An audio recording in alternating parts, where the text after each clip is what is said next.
back to another episode of the vlog. Today, we're going to be switching things up and going back to the Gardens Casino. It's been a while since you guys have seen me come here.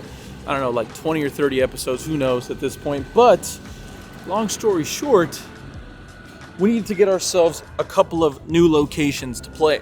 Anyways, I appreciate you guys for always watching. Again, like I've been mentioning in every video at this point, make sure you guys sign up, give yourself an application, video submission, signing up for our lovely WSOP package giveaway. We're going to be giving away a full experience as well as a tournament ticket to the WSOP. Anyways, let's get into today's episode. Gonna hop into the casino. Hopefully we can run good and make some money. Anyways, we'll see you guys soon. This session is seriously fun, so let's hop right into it. This first hand, we look down at 8-9 of clubs and we decide to open to $65 as there is a straddle out there from middle position.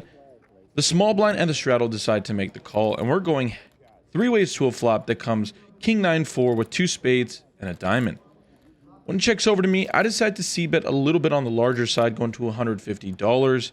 And the reason being is I think there's a ton of inferior hands that can be calling me, like flush draws, straight draws, other hands that I want to be pricing out, or at least giving the improper odds to call. The small blind ends up calling. We're going off to a turn that comes the king of diamonds.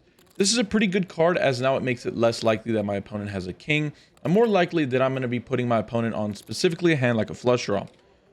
When the opponent decides to check it over to me once again, I want to bet for equity denial as well as value.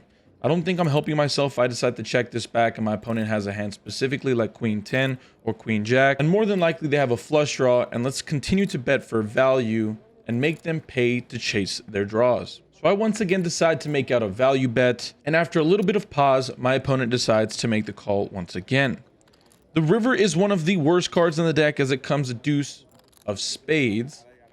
So unlucky for us there. Not a card I can be going for thin value. When the opponent decides to check it over to me, I instantly check it back, and my opponent shows jack 10 of spades. So as we said, we bet with the best hand the entire way, and that's a really good feeling when you're betting and you're ahead, and we're checking or folding when we're behind. Happy with the way we played the hand. I can't kill myself over how I played it.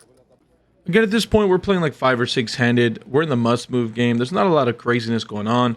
When I look down at queen 8 offsuit here from the button, I decide to raise to $35. Only the big blind makes a call. We're heads up, and we're going off to a flop that comes queen 5-4 rainbow. Pretty great flop for my exact hand, considering we have flop top pair. And when that's the case, we don't need to be super balanced here. We got to start betting because we have a good hand. We can go pretty small here to keep our opponent's range pretty wide. I bet $25, to the tune of which my opponent decides to make the call. The turn comes at 3. And at this point, the hand gets a little interesting as my opponent decides to lead out for $50. Not a great deal of hands improve by making 2 pair, but there definitely are some possibilities where my opponent has a hand like 6-7. But more than likely, I think the only hands I'm really worried about are going to be straights, both ends of them, so 6-7 or ace deuce. But otherwise, I think my opponent can definitely have a hand like 4-6 or 5-6 or 3-6, something like that, and decide to take over the reins of the hand as a bluff. I decide to make the call. We're going off to a river that comes a king of diamonds. My opponent decides to lead out again, really small here for $75. The entire way this hand's been played has been really, really odd to me. And I just don't know if I can fold a hand as strong as second pair. So I decide to quickly make the call, and my opponent shows 5-6. I don't know if he was just bluffing there. He chose a pretty interesting sizing. When you have a blocker like that, I think he should be going a little bit larger as a polarized sizing. So when that's the case, I'm going to go ahead and ship the hand. Finally, getting some chips in our stack. That's a good feeling always. It's always interesting playing in these higher stake games short-handed. It brings out the best poker in you or the worst poker in you. And sometimes in the same session, you can have both ends of the pendulum. Anyways, at this point, we look down at jack 3 of diamonds here from the button. There is a straddle on, and we're playing, like I said, 4-handed, so I am actually first to act. I decide to raise to $50 here, to which the small blind, the big blind decide to make the call, the straddler fold. We're going off to a flop that comes 10-8-6 rainbow. Checks over to me. I decide to down bet here, considering this is going to be a board texture that is actually pretty strong for my button range. I'll have the widest range here from anyone at the table. And when that's the case, we don't really need to bet too large here. I don't mind keeping my opponent's range fairly wide. So I make it $45 and only the small blind decides to make the call. Who's definitely a solid pro here. And we're going off to a turn card that comes the 5 of spades. Not a great card now on the turn. It can definitely improve his hands and his holdings to 2 pairs and to some mate straights. And when that's the case, I don't mind just giving up or at least considering things on different runouts. So I decide to check it through, and the river comes a queen. Checks over to me, and at this point, I think I can put a little more pressure on. This queen can definitely improve my holdings like queen 10 or jack 9. So I decide to bet out pretty large considering I do hold a jack here. I am blocking the nuts. I bet $140, and my opponent pretty quickly decides to make the call here with king 10. Unfortunate situation there. We are going to have to show the loser, but obviously he was at the very top of his range here. I don't ever blame him for calling. This seems pretty standard to me. In the next 3 hands, they come in succession. That's back to back to back, and it starts off with a pretty wild one. I decide to raise here from the button with king 6 of diamonds, upgrading from the jack 3 of diamonds in the previous hand. We decide to make it $50, as there is a straddle out there. And only Straddle decides to make the call. We're going off to a flop that comes jack, jack 9 with 2 hearts. The action checks over to me, and I go between checking and betting here. The issue with betting is that I have no real credible backdoors besides, I guess, the gut shot to the gut shot.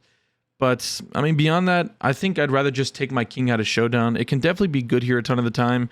And if not, we can do some, we can take it to the streets and do some gangster poker if we need to. Anyways, I decide to check it through to take down my showdown value, and the turn comes a jack, bringing the 3rd jack on board. The opposition decides to lead for $30, and I think again at this point my hand is just too strong to fold. My opponent can be leading a ton of garbage here, and when that's the case, I decide to make the call, and the river comes the queen of clubs. This is a good card for me as it does improve my entire range. I can easily have a queen in my range, pretty much every Broadway card in my range. And when the opponent leads for $125, this is when things get a little crazy. I just doubt my opponent has a jack here, and if they do, that's okay. I know that I'm going to raise and get re-raised. I'm almost never going to get 3-bet on this river with a naked queen here. So if that's the case, I feel pretty comfortable just raising here and looking to take the hand down. I decide to raise at $350 again with just king high. My opponent thinks about it for a little while before inevitably deciding to make the fold. Awesome. Getting a big hand down there. These pots are small and it may seem like irrelevant, but they're really good for the confidence and it really helps you get through the entire session. Like I said, I'm pretty happy with the outcome there. In this very next hand, it's our turn to throw the straddle out there. The gentleman from the small blind decides to limp the $20. It folds over to me in the straddle. I'm going to go ahead and check my option with 5-6 offsuit and see if I can take it away on the streets or at least make a better hand post-flop. We're going off to a flop that comes king deuce 8 with 2 diamonds. Not a great flop for my hand whatsoever. When the opponent checks it over to me, I do consider betting here sometimes, but in reality, my hand's just not very good, to be quite honest. So I decided to just check it back and see if I can play some runouts. The turn comes with 4 diamonds, so now we pick up a straight draw as well as some flush draw outs. At this point, my opponent decides to lead out for $50. I'm going to go ahead and just make the call here, considering we do have a ton of equity now. We have a double gutter as well as a flush draw. The river comes a jack, and I'm pretty instantly ready to fold here if he bets, but our opponent decides to check it. It's going to be hard to find me on a river with the worse hand than 6 high, so I do have to take this opportunity to bet. So I end up betting $125, going a little bit on the larger side. I don't know if I love my sizing here, but I do know that I need to bluff. And if that's the case, I'd rather just bluff a little bit on the larger side because I'm going to be betting for value a little bit on the larger side, specifically on a board texture like this. Luckily, it doesn't have to come to anything scary as he pretty quickly decides to fold, and we take a hand down with 6 high. That's a pretty good feeling. The best part of this little run of cards is that we save the best one for last. In this situation, we look down at a pretty interesting one as, again, we're playing four-handed at this point. So it's going to be very common where we're playing the straddle game and things just happen to fold over to me in the small blind against the big blind, who's, again, a pretty solid player. In this situation, I decide to limp the big blind here, let the straddler take over the initiative of the pot, I suppose. He decides to make it $80, and again, my hand's a little too strong to fold. It sucks that I'm out of position, but we can't be folding these hands four-handed. So I decide to make the call, and we're going off to a flop that comes 9-6-4 with 2 diamonds and a heart. I decide to check it over to my opponent, who decides to c-bet for $85, and I decide to do some OG situations as I decide to raise to $250. I'm doing this for value as well as equity denial, and looking to price my opponents that have flush draws out, or at least make them call and have inferior odds to do so. My opponent thinks about it for a little while before deciding to make the call, which is not scary, but it is a little interesting. The turn comes a queen of spades. I think that this is a card that's going to be going check almost always. That's the one benefit about raising the flop, is that I allow myself to get to rivers a little more cheaply. So I decide to check it over to my opponent. Like I said, I'm pretty much expecting a check back here like 1,000,000% of the time. But something odd happens here. He goes deep into the tank before ending up betting $420. This is a pretty hefty bet here. And the interesting thing, like I said, is that this is just not a turn card that I, would imagine my opponent betting. It's so unlikely that my opponent has a hand for value. Even a hand like aces or kings would be feeling really reluctant to bet, I think, on this turn card, specifically because I just improve a lot. And hands that are on the flop that are still on the turn are still going to have them beat here. I can easily have 6s or 4s in my range from this situation. And if I'm willing to limp jack 9, I'm definitely going to be willing to limp, like I said, pocket 9s. So when that's the case, I think that his hands are either like a weak one pair holding or just a pure bluff. So I decide to make the call here and kind of figure out the situations as we go to the river. The river comes a king of clubs, and this is a really interesting card now. The interesting thing is that I do have the jack of diamonds. So I can definitely have a hand like jack 10 of diamonds because I'm blocking specifically that holding. So I decide to do something super crazy here. Like I said, for this entire time, I thought I was bluff catching, but I decide to do something crazy. I lead rip it all in here for about $1,200 effective. Again, this entire hand has been played super unorthodox, but again, I'm betting as a bluff on this river, considering I am blocking what I perceive to be the nuts here. I could definitely have that hand because I am holding the jack of diamonds. And like I said, we didn't even have to wait even a millisecond as my opponent instantly folds. Really happy with that hand. And my opponent said that he had 7-8 suited and he was just bluffing the whole way. Feels good to be able to pull a massive bluff like that on the river. It's just unfortunate that, he didn't have a better hand, so it sounds cooler. We were bluffing with the best hand, which I guess happens quite a bit in poker. So at this point, our table is starting to fill up a tad bit, and unfortunately, I don't have their faces, obviously, because that's something I care a lot about, the privacy and the security for every player at the table. But the lady that is across from us picking up chips now goes by the name of Sophia Lovegren. She's a Swedish pro, if I'm not mistaken. She's a killer and a crusher, and somehow she's in my 5-10-20 game here in Los Angeles, California. Anyways, we look down at ace 10, and I decide to raise it to $35. The straddle at this point has been nixed out, I suppose. She decides to just make the call here from the small blind. We're going off heads up to a flop that comes queen, queen, 10, 2 diamonds. I decide to c-bet here pretty small to $20, considering this is going to be a catch-all sizing and not a ton of draws besides, I guess, like jack 9 and ace jack exists out there. But I suspect that my opponent would be pretty aggressive with pretty decent Broadway hands pre-flop and raising them. The interesting thing is that my opponent decides to raise here to $100. I'm never going to be folding. There's no reason to take up too much of your time here. I have the top of my range with a nut kicker, so I'm going to make the call. The turn comes an interesting one as it comes a 6, meaning it changes really nothing. And when Sophia decides to bet once again for $300, going pretty massive, I just don't think that I can be folding again with a hand as strong as mine, as well as with the straight draws, the flush draws available out there. I just don't think I can be folding here, so I decide to make the call. The river comes a 9. It does complete some of those straights, like I mentioned. And when she decides to bet out for $600, I ask what the count is. And without thinking too much about it, I decide to make the call. And surprisingly, she shows me ace queen. So again, one of the hands I'd be suspecting to be 3-betting pre-flop. Unfortunately, that we can't get away from it. At this time, I was pretty preoccupied writing notes down with my other hand. And this is the one reality of what it's like being a poker vlogger. I was taking notes of all the hands I had just played previously.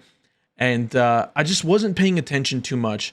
Although there is a flush draw out there, I think on that river, our I mean, we'll just have to get out of the way. It's just hard to come up with a feasible bluff, especially when I'm holding an ace in my hand. It's unlikely for my opponent to have, you know, a hand that's worse than mine that's betting for value, specifically because I have that 10 as well. And moreover, like ace jack and ace king are probably, like I said, 3-betting pre-flop sometimes. And if they're not, like if she's not 3-betting ace queen, the issue then becomes how often are they just barreling off and bluffing off against what I have, which would be a pretty reasonably strong range. Anyways, like I said, when we get to the river and she bets $600, again, a fairly large sizing, it's just an immediate red flag. I got to get the hell out of there. And I think by not even thinking about it for a second, I just kind of did myself a disservice. Like I said, that's the honesty of what it's like being a poker vlogger, writing all these notes down. I'm doing like 15 things at once. And not to say that I would have made the fold or not made the fold or whatever, but I just would have been able to think about it and process the hand, which I definitely did not do at the time. Anyways, hats off to her. She outplayed me there and got maximum value against the donkey. Alrighty, folks, we're going to quickly do over that giveaway that I promised a couple videos back. And as you guys can see from the screen here, this is what we're using, the randomizer. I'm going to go ahead and click start now. We'll see who the winner is. Shout out to Joyce Knuckles. Joyce Knuckles, you have won 12 years now, and I still love playing poker. Joyce, thank you so much for winning. Like I said, you're going to have to get back to me, though. So if you can comment down below on this video so I can kind of choose you, that'll be awesome. Hopping right back into the mix. I'm actually in the blind double straddle for $40, trying to mix things up, make this game a little more juicy than it is. The button decides to make it $100, pulls back over to me, and I'm like, hey, whatever, I'll call blind. That seems fair. Why not add a little action to this game? The flop comes 6-3-3. I decide to check it over, blind obviously, and the opponent on the button decides to check it over as well. The turn comes the king. I decide to check, and the opponent decides to bet $80 here. Obviously, a king is better for his range than a blind calling range, but at this point, I have to look at my hand, and I see that I have ace-8 of clubs. A pretty nice hand. Well, my opponent decides to bet $80. Again, considering that I am blind, and I told him that I was blind, I think he can be doing this pretty wide. I think folding ace-high might be a little too nitty at this exact point, so I decide to make the call. We're going off to a river that comes the deuce of clubs. I guess the deuce has never changed anything. We talk about that quite often on this vlog. When I decide to check it over to the opponent, he decides to bet out $225. I go deep into the tank, and this is the problem with saying that you're playing blind out loud, is that you start leveling yourself.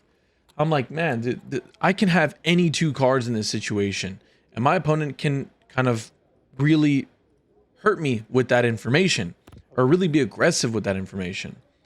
So after a long pause, I end up deciding to make the pretty weird call here for $225. My opponent shows king-9 of clubs. So we did have him crush pre-flop, but none of that matters when the cards are all out there and spread out. Unfortunately for us, we're going to be shipping over another pot to our opponent here. Unlucky. There's a lot to dissect in this next hand, so I'm going to ask you guys to strap up and really kind of take it all in, as I guess we have to. Middle position decides to limp here, and the cutoff, who's a very aggressive, interesting character to say the least, decides to isolate to $50. I'm on the button with ace-10 offsuit. I think my hand's a little too strong to make the fold, so I decide to call here with position against an absolute maniac. Folds over to the middle position limper, who decides to make the call. We're going three ways to a flop that comes jack-10 for rainbow. The aggressive, interesting character decides to lead out for $200, which is absolutely massive.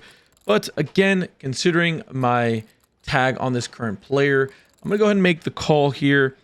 Everyone else decides to fold. We're going off to a turn card that comes a 5. He decides to check it over to me. I'm pretty much, this is the green light. I think I have the best hand at this point. I just decide to jam all in for about $500 effective, and he pretty quickly decides to make the call. He asks how many times he wants to run it. I always leave it up to the opponent. He says twice. I say sure. The river on the first board comes out a 7 of spades, and the river on the second board comes out the 5 of spades. I show down my ace-10 to scoop down a massive pot with second pair, and he throws his cards directly at the chest and face of the dealer, as you guys can see here. And this is where the spiel starts here, so just, again, bear with me. I'm not like a knight here. I'm not like a superstar. I'm not here to defend the poker world. But one thing I will do is talk up when I see some BS. And this is an example of just that. This guy is an absolute menace. He's an asshole, and you don't deserve to make any money in poker. The way you treat people is so relevant, I think, in life. And for you to be the scum of the earth that launches his cards at this poor dealer who's just doing her job, if you think in any shape or form in the imagination that this dealer has an effect on how this run out comes at you, you suck, man, honestly. And I mean that wholeheartedly. You absolutely suck. And if you guys, you know, I'm sure like every single person in this vlog agrees that there's nothing wrong with being upset and being tilted and throwing your cards in the muck, but there is a massive difference between that and, as you guys saw there, physically launching your cards at the dealer, at the chest and the face of the dealer. That's super lame. There's no one that deserves that. And at the end of this clip, you can hear me. Look, it sounds dumb. I'm not like a hero, and it's kind of lame and cheesy to talk about, but I think it's important. I'm trying to grow poker. I'm trying to see poker flourish, and there's no way that it's going to grow if we start acting like children and throwing stuff at people. That's an embarrassment. You suck. That is not cool by any stretch of the imagination. So anyways, I just wanted to shed light on this. Forgive me for like getting super, you know, worked up about it, but it matters to me. These poor people don't get paid enough to take this shit, in my opinion. Okay, so forgive me. And if you guys see it, the whole point of this whole spiel was, if you guys see stuff like this, just kind of talk about it. Like, just don't let these shenanigans continue. Like, just speak up, you know? Just call them out on their bullshit. And that's kind of what I did here today, and I'm doing it on the video as well because it matters to me. This very last hand I have the notes for, and unfortunately I don't have the video file as my phone had died at this point after a pretty long session. So let me give you guys the brief synopsis, as it is a little important, as it ends up being a little bit of a juicy pot. Let me know down in the section below what's the craziest thing you guys have seen at a poker table. I'm pretty interested to see things in the stories. I've definitely seen crazier things in this, but like this is pretty like egregiously disgusting in my opinion, but definitely seen like fighting at the poker table and cheating. But I'm interested to hear what your guys' stories consist of. Anyways, the very last hand of the session goes as following. The gentleman that we paid off with in that blind ace-8 clubs hand is the opposition in this current hand, as he decides to raise $30 from under the gun. I'm under the gun +1 with pocket 3, so I decide to make the call. Again, we're super deep at this point, so if we make a big hand, you know, there's definitely some implied odds, so I decide to make the call. The big blind decides to make the call as well, and we're going off to a flop that comes absolutely favorable. Ace 5-3, we flop bottom set with an ace-high board, and it's rainbow. The opposition decides to lead out here for a c-bet of $40, and at this point I decide to play my hand fast, as there is an ace out there. It's very likely that my opponent has a decent holding, or at least hopefully an ace at the very least. So I decide to raise here to $100, and only he makes the call. The big blind folds, and we're off to a turn card. The turn comes a jack of spades. Hopefully he has a hand like ace-jack or something. When he decides to check it over to me, again, there is a flush draw out there now. I decide to bet a little bit on the larger side, targeting a hand specifically like ace-king, ace-queen, ace-10, and ace-jack. I bet $375 going massive here, and unfortunately my opponent pretty quickly decides to fold. And that's going to conclude our session, which was an absolute roller coaster. So many big swings here left and right. Let's kick it over to me on the outro.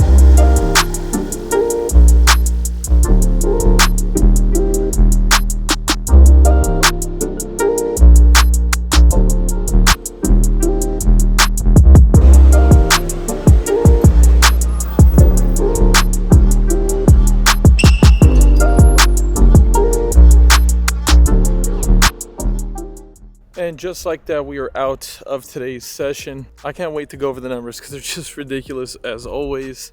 And not in the sense that I think you guys are thinking. But anyways, today was a fun session because I think we made the effort to make it fun. And I've talked about this and I've preached about this in a ton of vlogs where you've got to kind of make the game fun sometimes. And if you got to pretend to splash around, you know, lose a little bit of EV here and there, I promise you goes a long way in making the action players at the table more comfortable. At least that's just what my experience has been like here in Southern California. Anyways, let's get to the meat and potatoes of today's episode and the numbers. We were into today's game for $3,000. Today's game was a 2K max. We ended up topping up every time we needed to if we got under, you know, our starting stack. And didn't have to do too much, luckily. And we ended up cashing out for $3,004.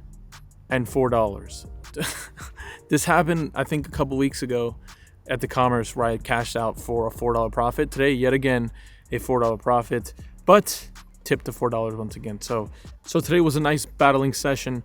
We were under, we were in the red for a bit, and we were able to climb out, which is nice, and ended up, having a couple of nice little hands that ended up putting us in the, I guess technically the black, right? We didn't lose anything, so we'll take that. Anytime we don't have to add any red to our hourly, that's nice. But that'll do it for today's session. I appreciate you guys as always for coming through and supporting. That'll do it for me today. It's time to get the heck home. It's late. I'm tired. Appreciate you guys as always. Stay happy, stay healthy. More importantly, run good at the tables. Deuces, y'all.